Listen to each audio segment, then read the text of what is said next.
You can make a profit in the market regardless if you start with $100 or $100,000. It's all about the moves you make and the strategies that you follow. So don't think you need a lot of money to make a lot of money, because the market has endless opportunities.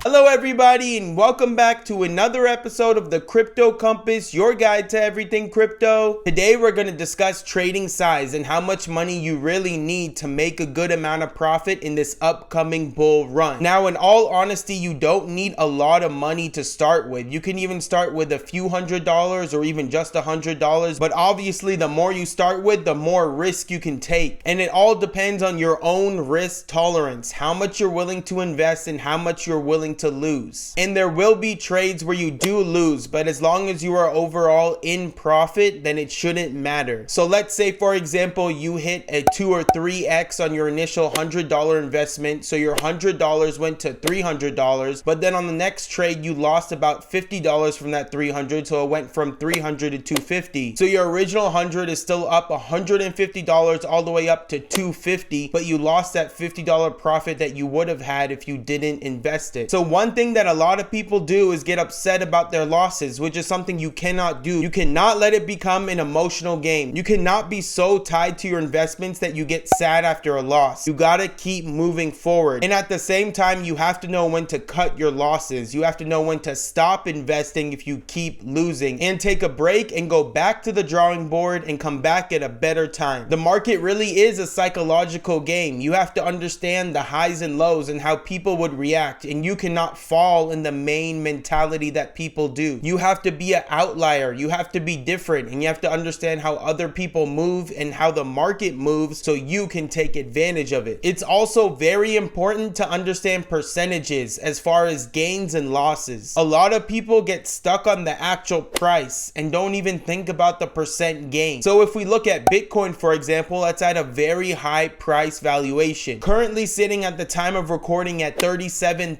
Bitcoin would be very expensive for a lot of people, and almost everyone wants to own a full Bitcoin. They don't want just a small portion of it because they think it's pointless of holding even $100 of Bitcoin. But if you zoom out and look at the bigger picture and think of where Bitcoin's gonna go in this bull run, the targets of Bitcoin is from $150,000 maybe even up to $200,000. So that's a 5x or 400%. And a lot of you may be looking at me like, wait, isn't it 500% if it's a 5x? Well, that's the common misconception. A lot of people don't understand the percentages and how they move. So in contrast, if you bought a much cheaper coin sitting at 1 cent but it only did a 4x, you would be more profitable buying Bitcoin at this high $37,000 price because it's still going to do a 5x. So remember, it's not about the price where you buy, it's about the potential percent increase that you will see. Now let's say you started with $100. Your goal would be to trade it rather than invest and build upon that bag. Catch some quick plays and continue to flip that profit. But remember, don't get greedy. If you're sitting on a 2 or 3x, don't be waiting for a 5x. Take your profit. At that point, you're sitting on all profit, so you can implement the strategy of not using your initial investment and taking that back to the bank or using it for other investments. And at that point, you're just playing with profit or house money. So if that goes to zero, it's not a big deal. Now, if we look on the other side and let's say you had $100,000, you would use that more to invest rather than just to trade, because you have a big amount of money that you can watch build passively. You could just play the majors in the crypto market like Bitcoin, Ethereum, or Chainlink, and you can see the growth over many years because these technologies are very crucial in the crypto space. Additionally, if you want to take a portion of that $100,000, let's say maybe like 10% of it, you could use that 10% to trade. So on that point, you're sitting on a long-term investment that could build passive income, as well as a small trading bag that you can use to come in and out of plays. And any profit you get from that short-term bag, you can dump it right back into your long-term bag. This way, you're not missing out on any trading action. And if you're confused on any of these strategies, or you need help to place these strategies, or how much you want to originally invest, then you can reach out to me in my coaching program. I will personally sit down with you one-on-one and help you throughout every single one of of these points. All I ever want is to help you guys. Overall, I hope you had a good understanding of how much money to start with to trade or invest, and what assets to go for depending on the amount of money you have. And as always, if you like the content, please hit that subscribe button, hit that like button, and hit that bell button so you don't miss another one of my videos. I'll see you guys in the next video. Peace.